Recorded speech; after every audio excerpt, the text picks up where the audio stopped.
Matasa, samari da 'yan mata da fatan a cikin ƙoshin lafiya. Kamil Saminu zuwa ciki ne yake muku sallama da farin cikin ƙara haɗuwa da ku a wannan zango na uku na ilimi zamantakewa. Kuma yau za mu kawo muku kashi na 13 a ci gaba da maudu'in da muka ɗauka makon da ya gabata na dogaro da kai. Kamar kowane lokaci na tare da abokiyar aiki nan tawa. Yanzu kuma bari mu karanto saƙonninku. Za mu fara da sakon Bilyaminu Muhammad da yake cewa ilimi ginshiƙin ɗan adam ne sai kuma ya yi aiki da shi, yayin da Ilyasu Kokas yake cewa ilimi yakan zama ilimi idan an yi aiki da shi. Sai kuma sakon Sani Garba Gadanga da yake cewa Allah ya sa mu dace, wannan batu naku haka yake, yayin da Larai Abubakar Boda da ke cewa haka wannan batu naku yake, muna amfana da ilimi zamantakewa. Ita kuma Khadija Husaini ta ce haka yake, ilimi mabudin rayuwa ne. Sani Ilyasu ya ce gaskiya ne wannan zance naku, mu kam har kullum muna jin daɗin shirin ilimi zamantakewa. Sai kuma sakon Musa Umar Kuta da yake cewa haka wannan batu naku yake. Shi kuma Suleiman Mai Kusa ya ce haka ne, ilimi shine sinadarin rayuwa, domin dukkanin mai ilimi baya shiga cikin halin kaka na kayi inda yayi amfani da ilimin. Da fatan za a nemi ilimi kuma ya aiki da shi ta hanyar da ya dace. Insha Allahu a zango na gaba za mu karanto sakonnin da kuka aiko kuma da kuma sababbin sakonnin da za ku aiko mana a nan gaban din. To kamar da muka yi muku alkawari cewa za mu kawo muku ci gaban hiranmu da matasa suka dogara da kansu. A yau shirin ilimi zamantakewa ya zama muku masu matasa guda uku masu kware a fannoni daban-daban, wato mai sana'ar gini da kuma wasu mata guda biyu su kware a bangaren dinka jaka da zanen gado. Sai dai sana'o'in su bambanta, domin ɗayan na yi da keken ɗinki, ita kuma ɗayan na haɗa jakunkunta da hannu ne. Sai ku yi mu cikin shirin domin jin yadda za ta wakana. Sunana Bashir Sani Inuwa, wanda mutane suka fi sani na da Bashir Mai Washa. To me aka karanta? Na karanci Crime Management and Probation Control, Bayero University. Ilimin da za a gane masu laifi. Wato ilimi na gane masu laifuka ko a cikin al'umma. To bayan da aka karanta wannan ilimi na gane masu laifuka cikin al'umma domin a kawo ƙarshen aikata laifi, sai kuma ina wani aiki ake yi akan hakan ake yi na karatun ko kuma wani aiki aka ɗauka na dogaro da kai? Na ɗauki dai sana'ar hannu gini. To Malam Bashir, da ka fara wannan aiki a matakin ƙaramin ma'aikaci zuwa yanzu a wanne matsayi kake game da aikin gini? A yanzu a matsayin da nake aikin gini, lokacin na samu wani abokina ya koya min wannan sana'ar tun ina karamina. Duk inda na je yana nuna min kwarewar sana'ar, har Allah ya sa na koyi wannan sana'ar, na samu abubuwa da dama a cikinta. Kuma har ta kai ta kawo nake koyawa ma'aikata wanda suke a ƙarƙashina, nake samun abubuwa da dama a cikin wannan sana'ar. Ma'ana da ka fara daga matakin lebura mai daukan kaya ka kai haka zama magini. Har na zama magini. To zuwa yanzu kuma kai ma ka buɗe wani kamfani ne naka da yake ɗaukar ma'aikatan gini kake tura su, ko kuma yaya abin yake? A gaskiya yanzu na ibu mutane da dama. Ina amfani da wani kamfani wanda na fara na wani kaina, wanda nake iban ma'aikata akalla ba aksar ba, ina iban ma'aikata 40 har 50 a kullum. Ina rarraba musu ayyuka iri-iri.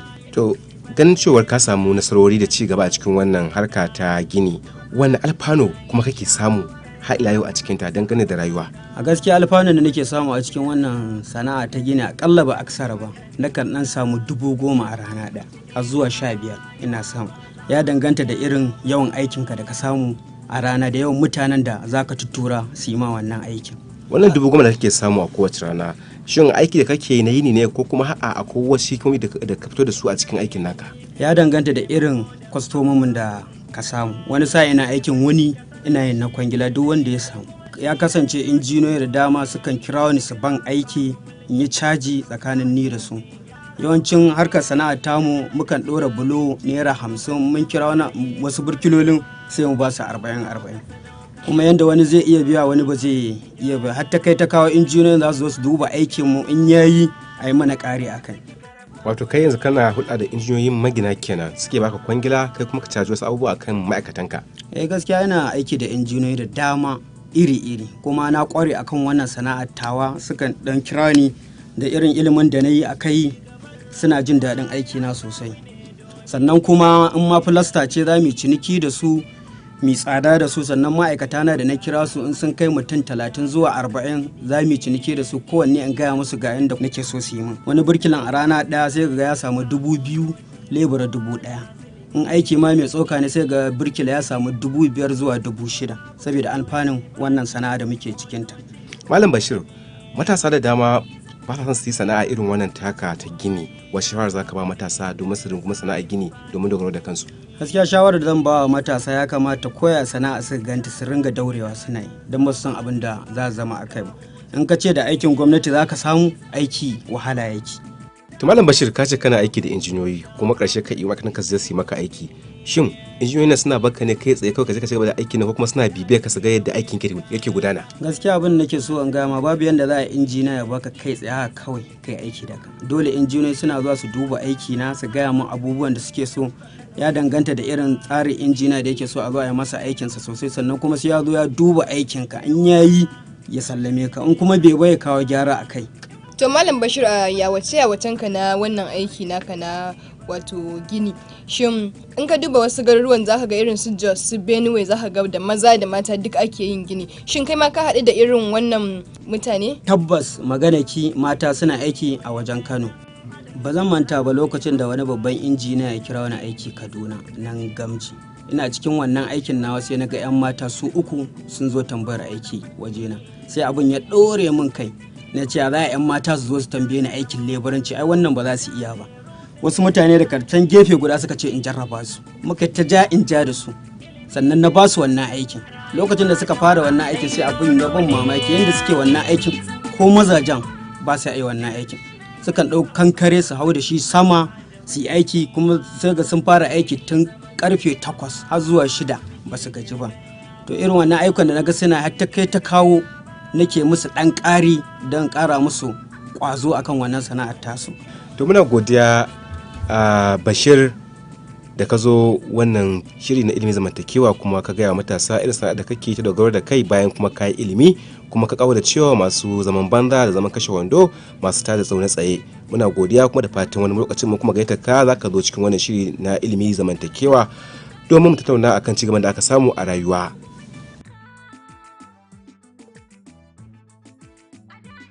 Malam Khadija Audi, kamar na faɗa mai sauraro cewa ka rike sana'a ɗinki ne. Za mu so mu ji yadda kika shiga cikin wannan sana'a da kuma karatu idan an yi. To alhamdulillah, sana'ar ɗinki dai na fara da daɗewa, zan kai kamar shekara 6 ina sana'ar ɗinki. To ɗinki wani iri kike yi? To ina ɗinka jakunkuna na mata na kwalliya, ina ɗinka school bags na yara wato jakan makaranta, ina ɗinka briefcase na maza da traveling bag na mata da dai jakunkuna masu kyau. Sannan kuma ina yin bangaren interior, labulaye, muna yin bedsheet, muna yin quilts, carpet da tuntun da kuma throw pillows. Lallai babban madinkiya ce. Wani sana'ar ɗinki da kika fara ya aka yi kashi ɗan cikin ki a cikinta? An je an koya ne ko kuma kawai kin waye gari ne kin ga kin iya? Sannan kuma ya magana karatu na zamani an ɗan gauraya da shi? To an yi karatun zamani tunda ina da diploma. Sannan kuma sana'ar ɗinki gaskiya makaranta na shiga na koya. To diploma a me kike da? Ina da diploma akan accounting. Sannan kuma sana'ar ɗinki koyanta na yi ita ma. Makaranta na shiga na koya kuma na iya na mayar da ita kuma sana'a. Kenan bayan kin gama karatun ki na diploma kenan. Sannan na shiga sana'ar ɗinki. To wannan sana'ar ɗinki me tasirin ta ga rayuwar matasa? Gaskiya tana da tasiri sosai a cikin rayuwar matasa. Sabida sana'ar ɗinki musamman ma ba ma ɗinki kaɗai ba, sana'ar hannu in dai matashi zai tashi yayi to insha Allah ba zai ji kunya a rayuwa ba kuma zai zama mai maula ba. Sabida a yanzu haka zan iya yin jaka guda 150 200 in kai Wambai. Sarin su ake yi musamman ma a wannan lokaci da muke ciki, an hana shigo da kaya daga border, ba a shigo mana da kaya na waje. Saboda haka mu nan muka yi handmade din mu gaskiya muna samun. In ce kina yin kamar jaka 100 zuwa 150 a wani lokaci, a kwana daya, a yini ko kuma a wata? A wata za a iya haɗa guda ta 150. To ganin cewar ana kokarin a karfafa matasa ne su samu sana'o'i da kuma buɗe ƙananan masana'antu domin dogaro da kansu. In aka ce za ki iya jaka 150 a wata, ke kaɗai ce ko kina baki da mataimaka? Gaskiya ina da ma'aikata a ƙarƙashi na wanda suke taya na aiki kuma ina biyan su. To, duba da cewar sana'ar ɗinkin na jaka da kike da sauran kayayyakin amfani da kullum, sana'a ce wacce take kawo alfano kika samu kuma kike sa matasa su masu shigo ciki su samu don su daga bakin ki. To gaskiya alfanun da na samu suna da yawa, saboda ni nake rike da kaina, tunda ni mareniya ce, bani da uwa bani da uba.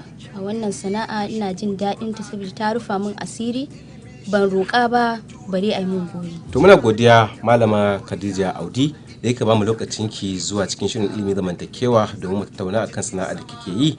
Dama can kina sauraron wannan shiri namu na ilimi zamantakewa ne ko kuma aka san da shi? Gaskiya duk sati ina saurara, ko ɗinki nake haƙuri nake da wannan ɗinki in saurari wannan shiri saboda ina son wannan shirin.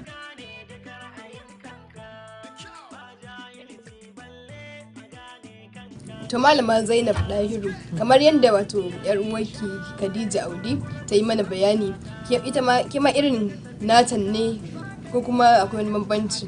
A'a, mun gaskiya akwai bambancin namu da nata. To ya bambancin yake? Saboda mu da hannu muke yi. Aikinmu na hannu ne, sai gam sai super glue.